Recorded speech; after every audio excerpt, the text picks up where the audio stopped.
श्री शिवाय नमस्तुभ्यम। हर हर महादेव। प्रिय श्रोताओं, आज से हमारे चैनल पर प्रारंभ हो रही है शिव पुराण की दिव्य कथा श्रृंखला, जो भगवान शिव की महिमा, रहस्य और अद्भुत लीलाओं से ओतप्रोत है। और ये ग्रंथ न केवल सृष्टि की उत्पत्ति को प्रकट करता है, बल्कि जीवन, मृत्यु, मोक्ष और धर्म के गूढ़ रहस्यों को भी उजागर करता है। शिव पुराण का प्रत्येक अध्याय एक ज्योति है, जो हमारे भीतर छिपे अंधकार को हरने की शक्ति रखता है। आप सभी श्रोताओं से निवेदन है कि आप इस दिव्य श्रृंखला को पहले अध्याय से लेकर अंतिम अध्याय तक निरंतर रूप से सुने, क्योंकि हर प्रसंग आपस में जुड़ा है और एक एक कथा आपको भगवान शिव के और समीप ले जाएगी। इस श्रृंखला में हर दिन एक नई कथा के साथ हम करेंगे भगवान शिव का ध्यान और एक नई प्रार्थना के साथ करेंगे कथा का शुभारंभ, ताकि हमारा मन, वचन और आत्मा पूर्ण रूप से भगवान शिव में लीन हो जाए। जिनके कंठ में नील वर्ण है, मस्तक पर चंद्रमा है, जो नाग को यज्ञोपवीत की तरह धारण करते हैं, श्री ब्रह्मा और विष्णु जिनके चरणों में है, ऐसे उमापति रुद्र को हम सब नमस्कार करते हैं। हे त्रिपुरांतक शिव, आप ही आदि हैं, आप ही अनंत हैं, आपकी ही कृपा से जीव मृत्यु से मुक्त होता है। आज जब हम शिव पुराण की ये यात्रा आरंभ कर रहे हैं, तो कृपया हमारे चित्त को शांत, बुद्धि को निर्मल और आत्मा को पवित्र करें। हमें आपकी कथा का श्रवण करने का सौभाग्य मिला है, तो ये सार्थक भी आपकी ही कृपा से होगा। ओम नमः शिवाय।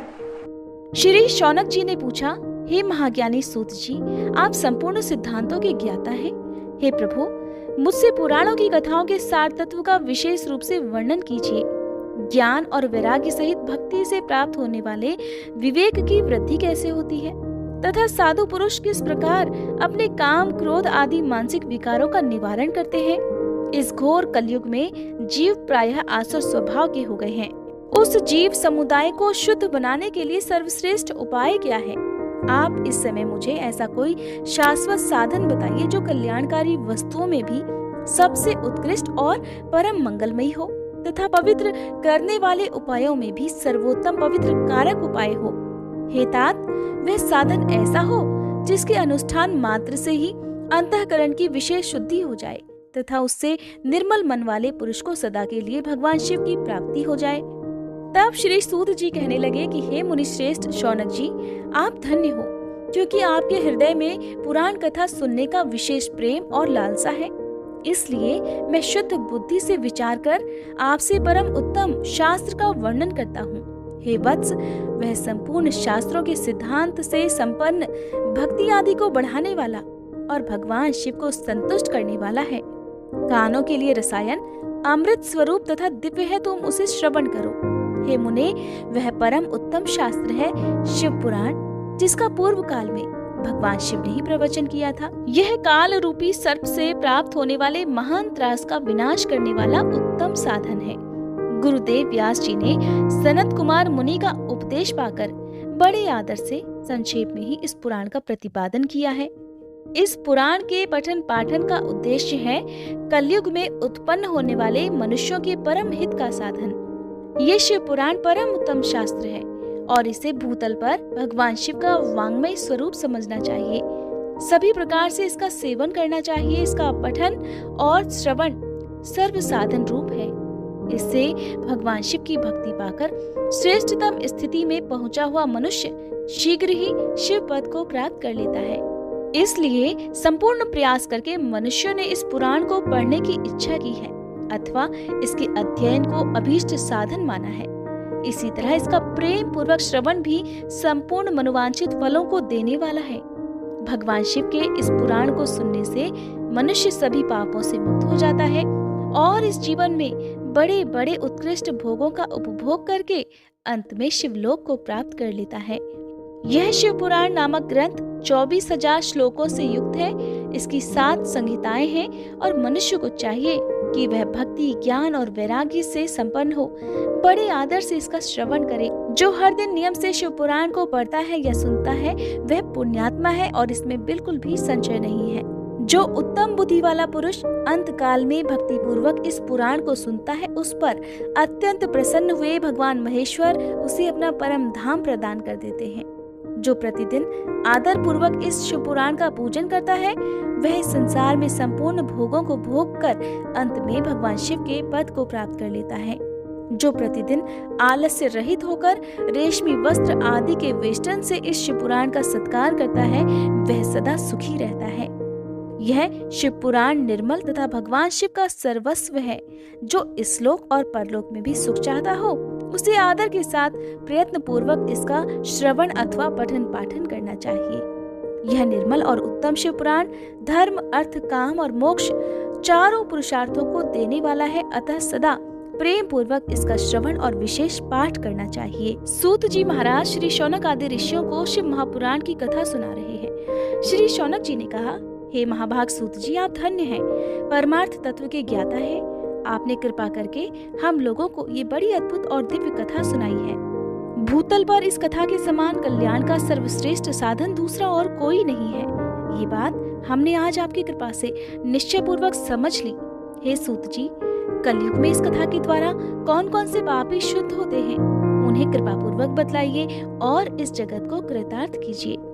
तब श्री सूत जी कहने लगे, हे मुने, जो मनुष्य पापी, दुराचारी, खल तथा काम, क्रोध आदि में निरंतर डूबे रहने वाले हैं, वे भी इस पुराण के श्रवण पठन से अवश्य ही शुद्ध हो जाते हैं। इसी विषय में जानकर मुनि इस प्राचीन इतिहास का उदाहरण दिया करते हैं, जिसके श्रवण मात्र से पापों का पूरी तरह से नाश हो जाता है। पहले समय की बात है, कहीं किरातों के नगर में एक ब्राह्मण रहा करता था, जो ज्ञान में अत्यंत दुर्बल, दरिद्र, रस बेचने वाला तथा वैदिक धर्म से विमुख था। वह स्नान, संध्या आदि कर्मों से भ्रष्ट हो गया था और वैश्यवृत्ति में तत्पर रहा करता था। उसका नाम था देवराज। वो अपने ऊपर विश्वास करने वाले लोगों को ठगा करता था। उसने ब्राह्मणों, क्षत्रियों, वैश्यों, शूद्रों और दूसरों को भी अनेकों बहानों से मारकर उनका धन हड़प लिया था, परंतु उस पापी का थोड़ा सा भी धन कभी धर्म के काम में नहीं लगा था। वह वेश्यागामी तथा सभी प्रकार से आचार और पथ भ्रष्ट था। एक दिन की बात है, वह घूमता घामता दैवयोग से प्रतिष्ठानपुर अर्थात झूसी प्रयाग में जा पहुंचा। वहां उसने एक शिवालय देखा, जहां बहुत से साधु महात्मा एकत्रित हुए थे। देवराज उसी शिवालय में ठहर गया, किंतु वहां पर जाकर उस ब्राह्मण को ज्वर हो गया।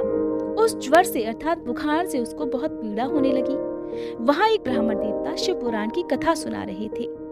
ज्वर में पड़ा हुआ देवराज ब्राह्मण के मुखारविंद से निकली हुई उस शिव कथा को निरंतर सुनता रहा। 1 मास के बाद वह ज्वर से अत्यंत पीड़ित होकर चल बसा। अब यमराज के दूत आए और उसे पाश से बांधकर बलपूर्वक यमपुरी में ले गए। इतने में ही शिवलोक से भगवान शिव के पार्षदगण वहां आ गए। उनके गौर अंग कर्पूर के समान उज्जवल थे, हाथ त्रिशूल से सुशोभित थे, उनके संपूर्ण अंग भस्म से उद्भासित थे और रुद्राक्ष की मालाएं उनके शरीर की शोभा बढ़ा रही थी। वे सब के सब क्रोध पूर्वक यमपुरी में गए और यमराज के दूतों को मार पीट कर बारंबार धमकाकर उन्होंने देवराज को उनके चंगुल से छुड़ा लिया और फिर अत्यंत अद्भुत विमान पर बिठाकर जब वे शिवदूत कैलाश पर्वत पर जाने के लिए तैयार हुए, उस समय यमपुरी में बड़ा भारी कोलाहल मच गया। उस कोलाहल को सुनकर धर्मराज अपने भवन से बाहर आए। साक्षात दूसरे रुद्रों के समान प्रतीत होने वाले उन चारों दूतों को देखकर धर्मज्ञ धर्मराज ने उनका विधि पूर्वक पूजन किया और ज्ञान दृष्टि से देखकर सारा वृतांत जान लिया। उन्होंने भय के कारण भगवान शिव के उन महात्मा दूतों से कोई बात ही नहीं पूछी, उल्टे उन सबकी पूजा और प्रार्थना की। तत्पश्चात वे शिवदूत कैलाश को चले गए। वहां पहुंचकर उन्होंने उस ब्राह्मण को दयासागर सांब शिव के हाथों में दे दिया। शौनक जी कहने लगे, हे महाभाग सूत जी, आप सर्वज्ञ हैं। हे महामते, आपके कृपा प्रसाद से मैं बारंबार कृतार्थ हुआ। इस इतिहास को सुनकर मेरा मन अत्यंत आनंद में निमग्न हो रहा है। अतः अब भगवान शिव में प्रेम बढ़ाने वाली शिव संबंधिनी दूसरी कथा को भी कहिए। तब श्री सूत जी बोले, हे शौनक, सुनो, मैं तुम्हारे सामने गोपनीय कथा वस्तु का भी वर्णन करूंगा, क्योंकि तुम शिव भक्तों में अग्रगण्य तथा वेदविद्ताओं में श्रेष्ठ हो, इसलिए ध्यान पूर्वक सुनो। समुद्र के निकटवर्ती प्रदेश में एक वाशकल नामक ग्राम है, जहाँ वैदिक धर्म से विमुख महापापी द्विज निवास करते हैं। वे सब के सब बड़े दुष्ट हैं। उनका मन दूषित विषय भोगों में ही लगा रहता है। वे ना तो देवताओं पर विश्वास करते हैं ना भाग्य पर। वे सभी कुटिल वृत्ति वाले हैं, किसानी करते और भांति भांति के घातक अस्त्र शस्त्र रखते हैं। वे व्यभिचारी और खल हैं। ज्ञान, वैराग्य तथा सद्धर्म का सेवन ही मनुष्य के लिए परम पुरुषार्थ होता है। इस बात को वे बिल्कुल भी नहीं जानते। वे सभी पशु बुद्धि वाले हैं। और जहाँ के द्विज ऐसे हो, वहाँ के अन्य वर्णों के विषय में कहा ही क्या जा सकता है। अन्य वर्णों के लोग भी उन्हीं की भांति कुत्सित विचार रखने वाले, स्वधर्म विमुख और खल हैं। द्विज अर्थात ब्राह्मण होता है। वे सभी कुकर्मों में लगे रहते और नित्य विषय भोगों में ही डूबे रहते हैं। वहाँ की सभी स्त्रियां भी कुटिल स्वभाव की, स्वेच्छाचारिणी, पापासक्त, कुत्सित विचार वाली और व्यभिचारिणी हैं। वे सद्व्यवहार और सदाचार से सर्वथा शून्य हैं। इस प्रकार वहाँ दुष्टों का ही निवास है। उस वाशकल नामक गांव में किसी समय एक बिंदुक नामधारी ब्राह्मण रहता था। वह बड़ा अधम था, दुरात्मा और महापापी था। फिर भी उसकी स्त्री बड़ी सुंदरी थी, तब भी वह कुमार्ग पर ही चलता था। उसकी पत्नी का नाम चंचुला था। वो सदा उत्तम धर्म के पालन में लगी रहती थी, तब भी उसे छोड़कर वह दुष्ट ब्राह्मण वेश्यागामी हो गया था। इस तरह कुकर्म में लगे हुए उस बिंदुक के बहुत वर्ष बीत गए। उसकी पत्नी चंचुला काम से पीड़ित होने पर भी, स्वधर्म नाश के भय से क्लेश सहकर भी दीर्घ काल तक धर्म से भ्रष्ट नहीं हुई, परंतु दुराचारी पति के आचरण से प्रभावित होकर आगे चलकर वह स्त्री भी दुराचारिणी हो गई। इस तरह दुराचार में डूबे हुए उन मूढ़ चित्त वाले पति पत्नी का बहुत सारा समय ऐसे ही बीत गया। कुछ समय बाद किसी वेश्या का पति बना हुआ वह दूषित बुद्धि वाला दुष्ट ब्राह्मण बिंदुक समयानुसार मृत्यु को प्राप्त होकर नरक में जा पड़ा। बहुत दिनों तक नरक के दुख भोगकर वह मूढ़ बुद्धि पापी विंध्य पर्वत पर भयंकर पिशाच बन गया। इधर उस दुराचारी पति बिंदुक के मर जाने पर वह मूढ़ हृदया चंचुला बहुत समय तक पुत्रों के साथ अपने घर में ही रही। एक दिन की बात है, दैवयोग से किसी पुण्य पर्व के आने पर वह स्त्री भाई बंधुओं के साथ गोकर्ण क्षेत्र में गई। तीर्थ यात्रियों के संग से उसने भी उस समय जाकर किसी तीर्थ के जल में स्नान कर लिया। फिर वह स्नान करने के पश्चात मेला देखने की दृष्टि से और ऐसे भाव से अपने बंधुजनों के साथ यहाँ वहाँ घूमने लगी। घूमती घामती वो किसी देव मंदिर में पहुंच गई और वहां उसने एक दैवज्ञ ब्राह्मण के मुख से भगवान शिव की परम पवित्र और मंगलकारिणी उत्तम पौराणिक कथा सुन ली।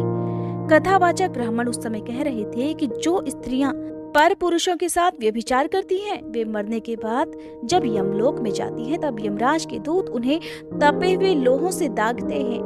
पौराणिक ब्राह्मण के मुख से ये वैराग्य बढ़ाने वाली कथा सुनकर चंचुला भय से व्याकुल होकर वहां कांपने लगी। जब कथा समाप्त हुई और सुनने वाले सभी लोग वहां से बाहर चले गए, तब वह भयभीत नारी एकांत में शिव पुराण की कथा बांचने वाले उन ब्राह्मण देवता से कहने लगी। चंचुला कहने लगी, हे ब्राह्मण देवता, मैं अपने धर्म को नहीं जानती थी, इसलिए मेरे द्वारा बड़ा भारी दुराचार हुआ है। हे स्वामिन, मेरे ऊपर अनुपम कृपा करके आप मेरा उद्धार कीजिए। आज आपके वैराग्य रस से ओतप्रोत इस प्रवचन को सुनकर मुझे बड़ा भारी भय लग रहा है।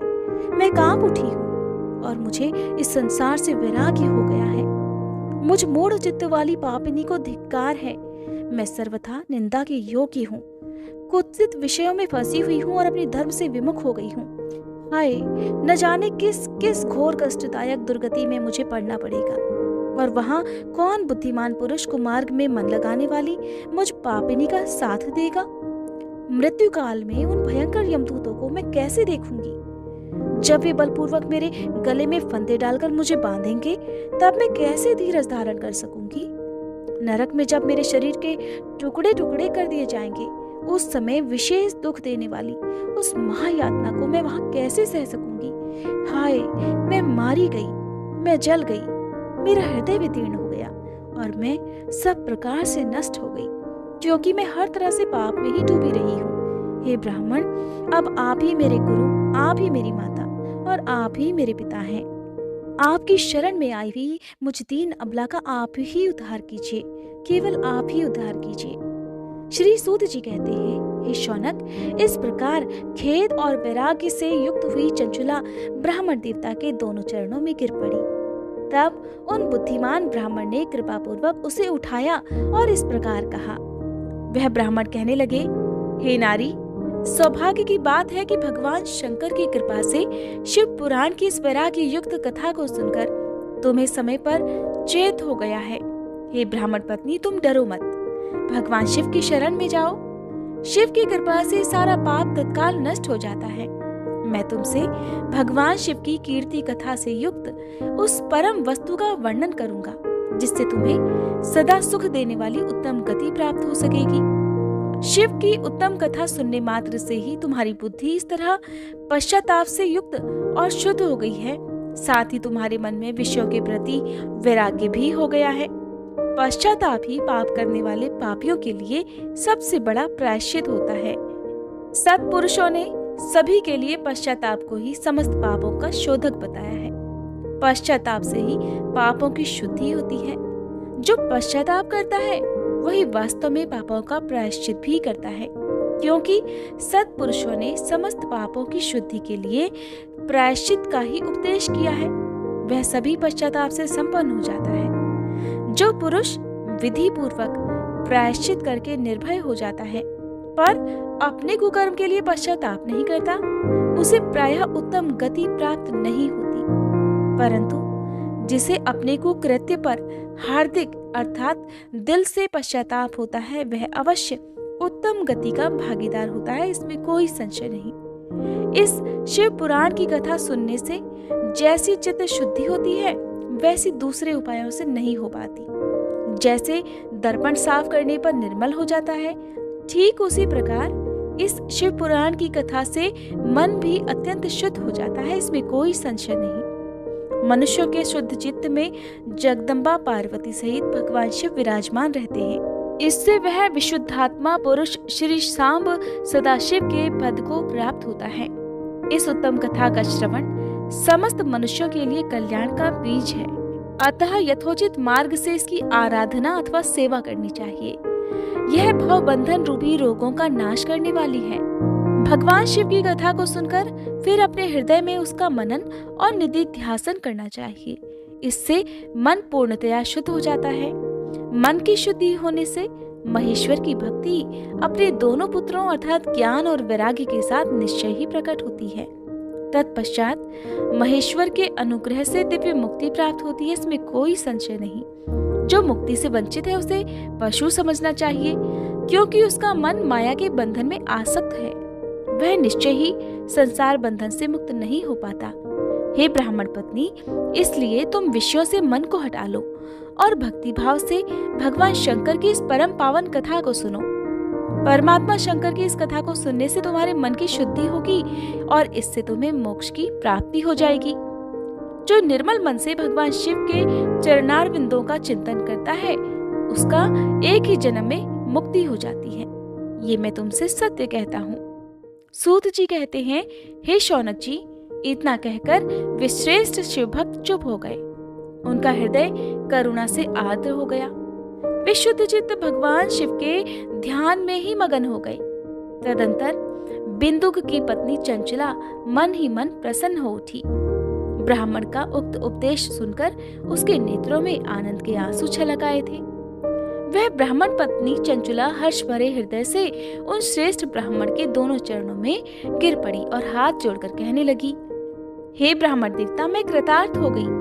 तत्पश्चात उठकर वैराग्य युक्त उत्तम बुद्धि वाली वह स्त्री, जो अपने पापों के कारण बड़ी भयभीत थी, उन महान शिव भक्त ब्राह्मण से हाथ जोड़कर गदगद वाणी में कहने लगी, हे ब्राह्मण, शिव भक्तों में श्रेष्ठ स्वामिन, आप धन्य हैं, परमार्थदर्शी हैं और सदा परोपकार में लगे रहते हैं, इसीलिए श्रेष्ठ साधु पुरुषों में प्रशंसा के योग्य भी हैं। हे साधु, मैं नरक के समुद्र में गिर रही हूँ, आप मेरा उद्धार कीजिए, आप कृपया मेरा उद्धार कीजिए। पौराणिक अर्थ तत्व से संपन्न जिस सुंदर शिव पुराण की कथा को सुनकर मेरे मन में संपूर्ण विषयों से वैराग्य उत्पन्न हो गया। उसी इस शिव पुराण की कथा को सुनने के लिए इस समय मेरे मन में बड़ी श्रद्धा हो रही है। सूत जी कहते हैं, ऐसा कहकर हाथ जोड़कर उनका अनुग्रह पाकर चंचुला उस शिव पुराण की कथा को सुनने की इच्छा मन में लिए उन ब्राह्मण देवता देवता की सेवा में तत्पर वहां रहने लगी।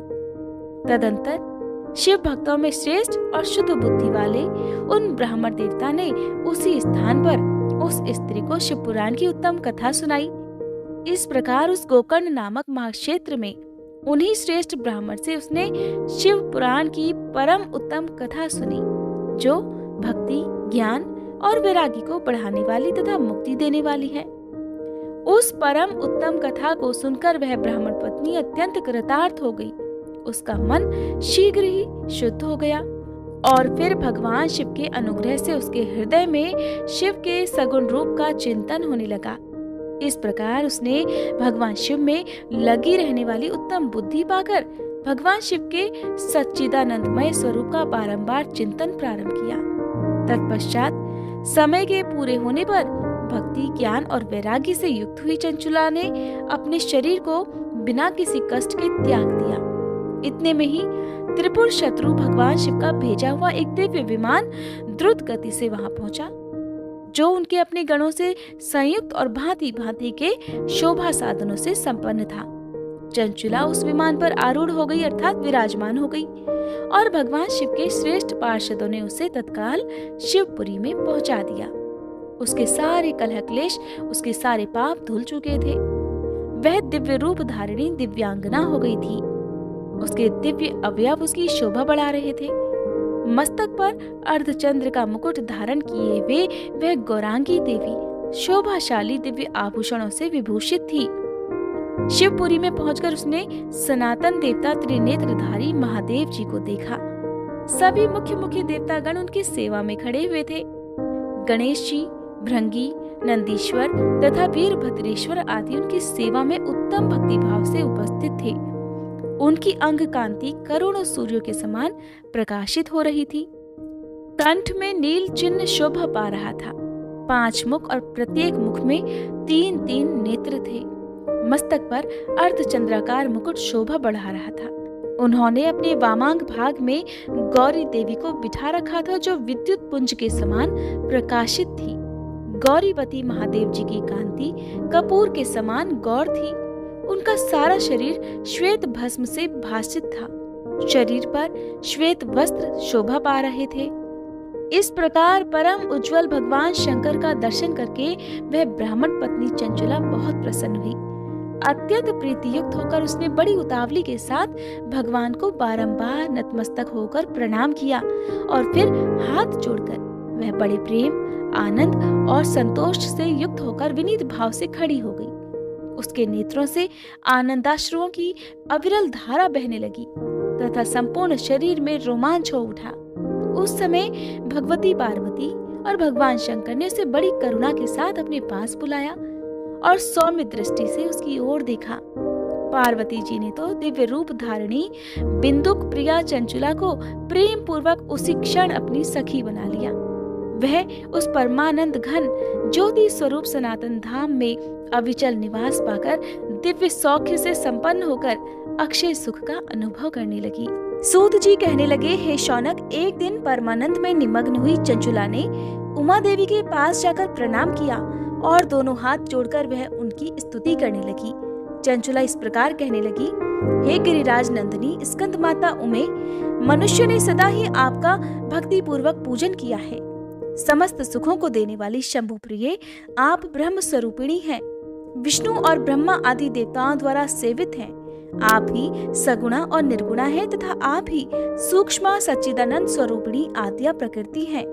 आप ही संसार की सृष्टि, पालन और संहार करने वाली हैं। तीनों गुणों का आश्रय भी आप ही हैं।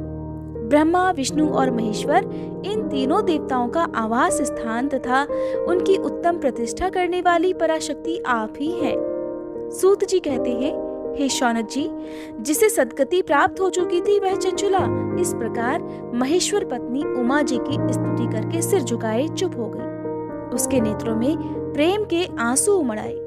तब करुणा से भरी हुई शंकर प्रिया भक्त वत्सला देवी पार्वती ने चंचुला को संबोधित करके बड़े प्रेम से इस प्रकार कहा।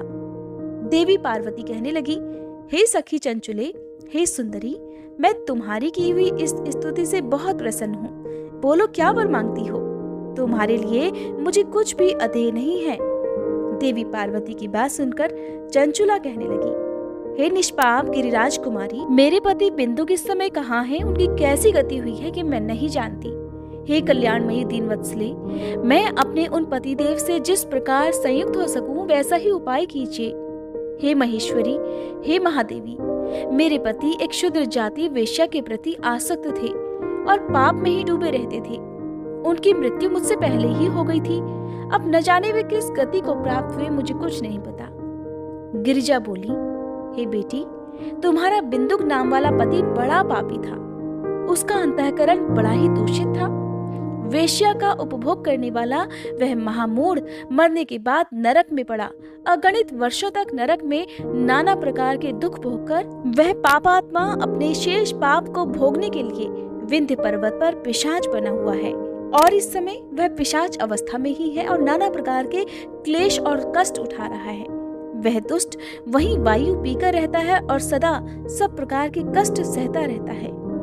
सूत जी कहने लगे, हे शौनक जी, गौरा देवी की ये बात सुनकर उत्तम व्रत का पालन करने वाली चंचुला उस समय पति के महान दुख से दुखी हो गई।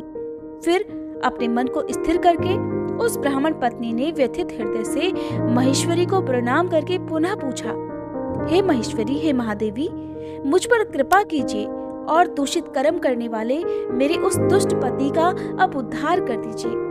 हे देवी, कुत्सित बुद्धि वाले मेरे उस पापात्मा पति को किस उपाय से उत्तम गति प्राप्त हो सकती है, ये शीघ्र बतलाइए, आपको नमस्कार है। देवी पार्वती कहने लगी, हे सखी, यदि तुम्हारा पति शिव पुराण की पुण्यमयी उत्तम कथा सुन ले तो सारी दुर्गति को पार करके वह उत्तम गति का भागीदार बन सकता है। अमृत के समान मधुर अक्षरों से युक्त गौरा देवी के यह वचन आदर पूर्वक सुनकर चंचुला ने हाथ जोड़कर और अपना शीश झुकाकर उन्हें बारंबार प्रणाम किया और अपने पति के समस्त पापों की शुद्धि तथा उत्तम गति की प्राप्ति के लिए पार्वती देवी से ये प्रार्थना की कि मेरे पति को शिव पुराण सुनाने की व्यवस्था होनी चाहिए। उस ब्राह्मण पत्नी के बारंबार प्रार्थना करने पर शिव प्रिया गौरा देवी को बड़ी दया आई। तब उन भक्त वत्सला महेश्वरी गिरिराज कुमारी ने भगवान शिव की उत्तम कीर्ति का गान करने वाले गंधर्वराज तुम्बुरु को बुलाकर उनसे प्रसन्नता पूर्वक इस प्रकार कहा, हे तुम्बुरु, तुम्हारी भगवान शिव में प्रीति है। तुम मेरे मन की बातों को जानकर मेरे अभीष्ट कार्यों को सिद्ध करने वाले हो, इसलिए मैं तुमसे एक बात कहती हूँ, तुम्हारा कल्याण हो। तुम मेरी सखी के साथ शीघ्र ही विंध्य पर्वत पर जाओ। वहाँ एक महाघोर और भयंकर पिशाच रहता है। उसका वृतांत तुम आरंभ से ही सुनो। मैं तुमसे प्रसन्नता पूर्वक सब कुछ बताती हूँ। पूर्व जन्म में वह पिशाच बिंदुक नामक ब्राह्मण था और मेरी इस सखी चंचुला का पति था, परंतु वह दुष्ट वेश्यागामी हो गया। स्नान संध्या आदि नित्यक्रम छोड़कर वह अपवित्र रहने लगा। क्रोध के कारण उसकी बुद्धि पर मूढ़ता छा गई थी। वह कर्तव्य का विवेक नहीं कर पाता था। अभक्ष्य भक्षण, सज्जनों से द्वेष और दूषित वस्तुओं का दान लेना, यही उसका स्वाभाविक कर्म बन गया था। वह अस्त्र शस्त्र लेकर हिंसा करता, बाएं हाथ से खाता, दीनों को सताता और क्रूरता पूर्वक पराये घरों में आग लगा दिया करता था। चांडालों से प्रेम करता और प्रतिदिन वेश्याओं के संपर्क में रहने लगा था। बड़ा दुष्ट था। वह पापी अपनी पत्नी का परित्याग करके दुष्टों के संग में ही आनंद मनाने लगा था। इस प्रकार वह मृत्यु पर्यंत दुराचार में ही फंसा रहा और फिर अंतकाल आने पर उसकी मृत्यु हो गई। वह पापियों के भोग स्थान घोर यमपुर में गया और वहां पर बहुत से नरकों का उपभोग करके वह दुष्टात्मा जीव इस समय विंध्य पर्वत पर पिशाच बना हुआ है। वहीं वह दुष्ट पिशाच अपने पापों का फल भोग रहा है। तुम उसकी आगे यत्न पूर्वक शिव पुराण की उस दिव्य कथा का प्रवचन करो जो परम पुण्यमयी तथा समस्त पापों का नाश करने वाली है। शिव पुराण की कथा का श्रवण सबसे उत्कृष्ट पुण्य कर्म है। उससे उसका हृदय शीघ्र ही समस्त पापों से शुद्ध हो जाएगा और वह प्रेत योनि का परित्याग कर देगा। उस दुर्गति से मुक्त होने पर बिंदुक नामक पिशाच को मेरी आज्ञा से विमान पर बिठाकर तुम भगवान शिव के समीप ले आओ। श्री सूत जी कहते हैं, हे शौनक जी, महेश्वरी उमा के इस प्रकार आदेश देने पर गंधर्वराज तुम्बुरु मन ही मन बड़े प्रसन्न हुए। उन्होंने अपने भाग्य की सराहना की तत्पश्चात उस पिशाच की सती साध्वी पत्नी चंचुला के साथ विमान पर बैठकर नारद जी के प्रिय मित्र तुम्बरु वेग पूर्वक विंध्याचल पर्वत पर गए। अब तो आपको पता चल ही गया होगा कि तुम्बरु कौन है और उनका कार्य क्या था। अब जहाँ पर वह पिशाच रहता था उस जगह पर वे पहुंच गए। वहां पर जाकर उन्होंने उस पिशाच को देखा। उसका शरीर विशाल था, थोड़ी बहुत बड़ी थी। कभी वो हंसता, कभी रोता और कभी उछलने लगता था। उसकी आकृति बड़ी विकराल थी। भगवान शिव की उत्तम कीर्ति का गान करने वाले महाबली तुम्बरु ने उस अत्यंत भयंकर पिशाच को पाशों द्वारा बांध लिया। तदंतर तुम्बरु ने शिव पुराण की कथा बांचने का निश्चय करके महोत्सव युक्त स्थान और मंडप आदि की रचना की। इतने में ही संपूर्ण लोगों में बड़े वेग से ये प्रचार हो गया कि देवी पार्वती की आज्ञा से एक पिशाच का उद्धार करने के उद्देश्य से शिव पुराण की उत्तम कथा सुनाने के लिए तुम्बरु महाराज विंध्य पर्वत पर गए हुए हैं। फिर तो उस कथा को सुनने के लोभ से बहुत से देवर्षि शीघ्र ही वहां पर जा पहुंचे। आदर पूर्वक शिव पुराण सुनने के लिए आए हुए लोगों का उस पर्वत पर बड़ा अद्भुत और कल्याणकारी समाज जुट गया। फिर तुम्बरु ने उस पिशाच को पाशों से बांधकर आसन पर बिठाया और हाथ में वीणा लेकर गौरीपति की कथा का गान प्रारंभ कर दिया। अब आपको यहाँ पर ध्यान देना है कि कौन कौन सी संहिताओं का वर्णन आपको शिव पुराण की कथा में सुनने को मिलेगा। पहली अर्थात विद्वेश्वर संहिता से लेकर 7वीं वायु संहिता तक महात्म्य सहित शिव पुराण की कथा का उन्होंने स्पष्ट वर्णन किया। 7 संहिताओं सहित शिव पुराण का आदर पूर्वक श्रवण करके वे सभी श्रोतागण पूर्णतः कृतार्थ हो गए और उस परम पुण्यमय शिव पुराण को सुनकर उस पिशाच ने भी अपने सारे पापों को धोकर अपने उस पैशाचिक शरीर का त्याग कर दिया। फिर तो शीघ्र ही उसका रूप दिव्य हो गया, अंग कांति गौर वर्ण की हो गई, शरीर पर श्वेत वस्त्र तथा सभी प्रकार के पुरुषोचित आभूषण उसके अंगों को उद्भासित करने लगे। वह त्रिनेत्रधारी चंद्रशेखर रूप हो गया। इस प्रकार दिव्य देहधारी होकर श्रीमान बिंदुक अपनी प्राण वल्लभा चंचुला के साथ स्वयं भी पार्वती वल्लभ भगवान शिव का गुणगान करने लगा। उसकी स्त्री को इस प्रकार दिव्य रूप से सुशोभित देखकर वे सभी देवर्षि बड़े विस्मित हुए। उनका चित्त परमानंद से परिपूर्ण हो गया। भगवान महेश्वर का वह अद्भुत चरित्र सुनकर वे सभी श्रोतागण परम कृतार्थ होकर प्रेम पूर्वक श्री शिव जी का यशोगान करते हुए अपने अपने धाम को चले गए। दिव्य रूपधारी श्रीमान बिंदुक भी सुंदर विमान पर अपनी प्रियतमा के साथ बैठकर सुखपूर्वक आकाश में स्थित होकर बड़ी शोभा पाने लगा। तत्पश्चात महेश्वर के सुंदर और मनोहर गुणों का गान करता हुआ वह अपनी प्रियतमा तथा तुम्बरु के साथ शीघ्र ही शिवधाम में जा पहुंचा। वहां भगवान महेश्वर तथा पार्वती देवी ने प्रसन्नता पूर्वक बिंदु का बड़ा सत्कार किया और उसे अपना पार्षद बना लिया। उसकी पत्नी चंचुला देवी पार्वती जी की सखी बन गई। उस घनीभूत ज्योति स्वरूप परमानंदमय सनातन धाम में अविचल निवास पाकर वे दोनों दंपति परम सुखी हो गए। शौनक जी कहते हैं, हे सूत जी, आपको नमस्कार है। आप धन्य हैं, शिव भक्तों में श्रेष्ठ हैं। आपके महान गुण वर्णन करने योग्य हैं। अब आप कल्याणमय शिव पुराण के श्रवण की विधि बतलाइए, जिससे सभी श्रोताओं को संपूर्ण उत्तम फल की प्राप्ति हो सके।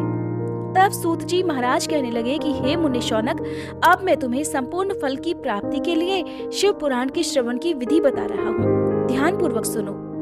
पहले किसी ज्योतिषी को बुलाकर दान मान से संतुष्ट करके अपने सहयोगी लोगों के साथ बैठकर बिना किसी विघ्न बाधा के कथा की समाप्ति होने के उद्देश्य से शुद्ध मुहूर्त का अनुसंधान कराएं और फिर प्रयत्न पूर्वक देश देश में स्थान स्थान पर यह संदेश भेजें कि हमारे यहाँ शिव पुराण की कथा होने वाली है।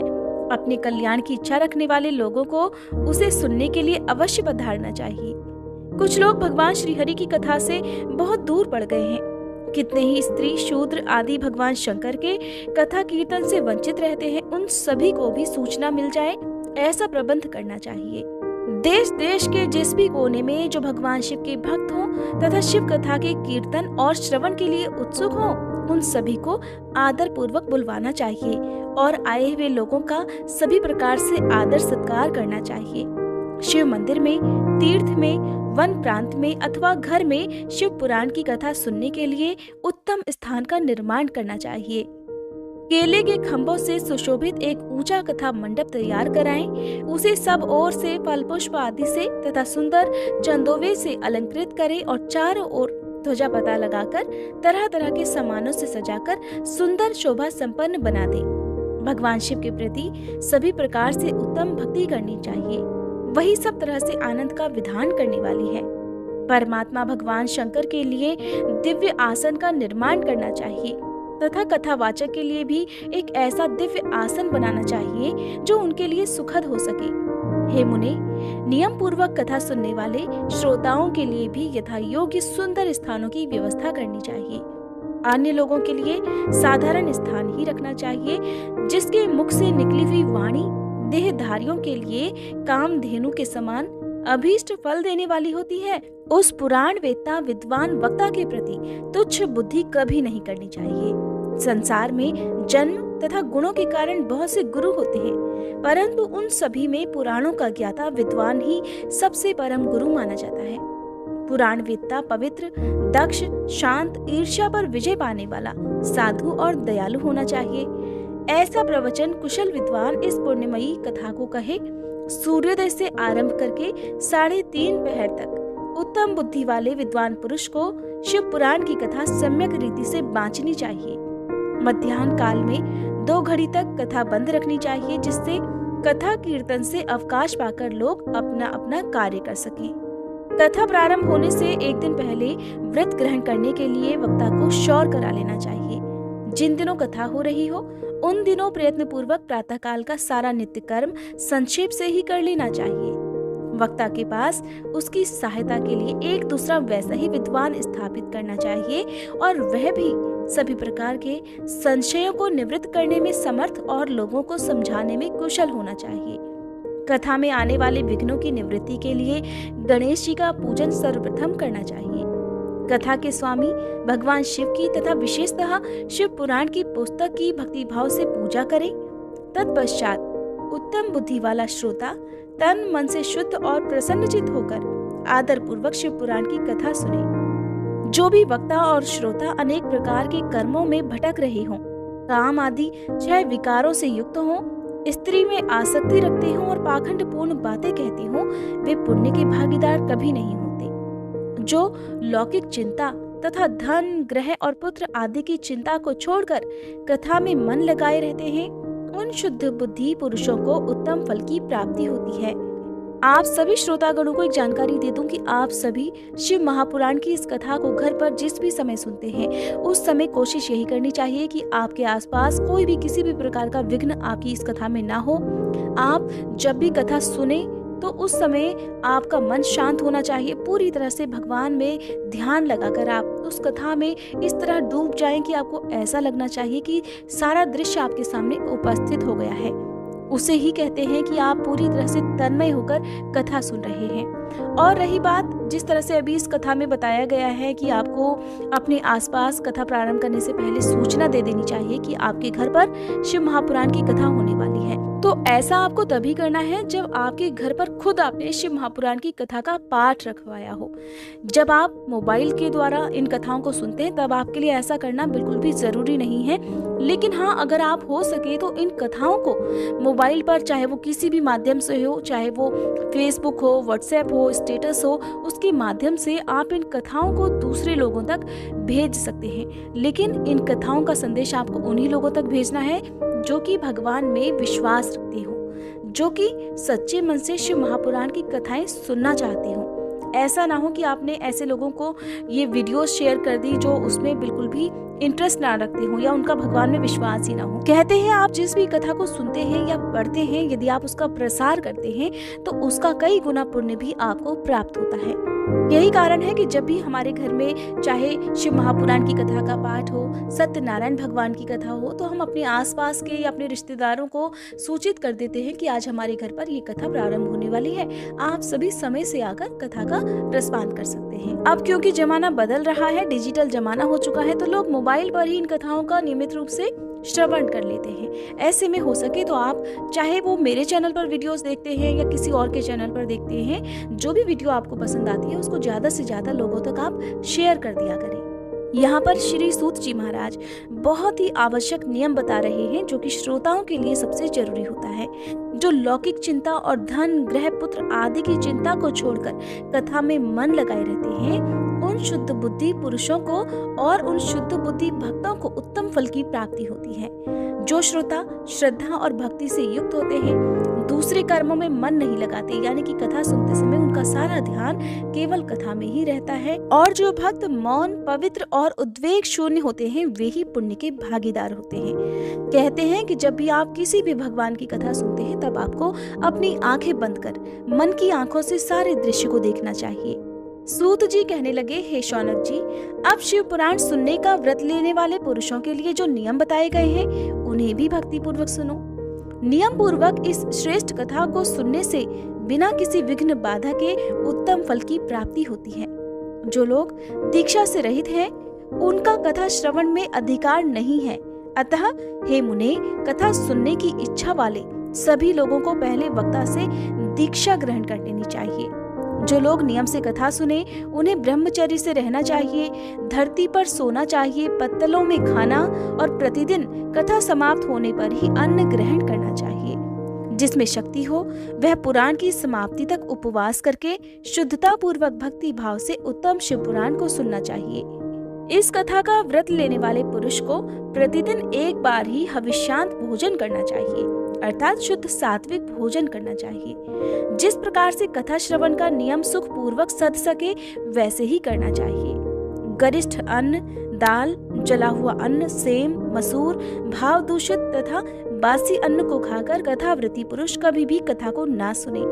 जिसने कथा का व्रत ले रखा हो, वह पुरुष प्याज, लहसुन, हींग, गाजर, मादक वस्तु तथा अमिष कही जाने वाली वस्तुओं का त्याग कर दे।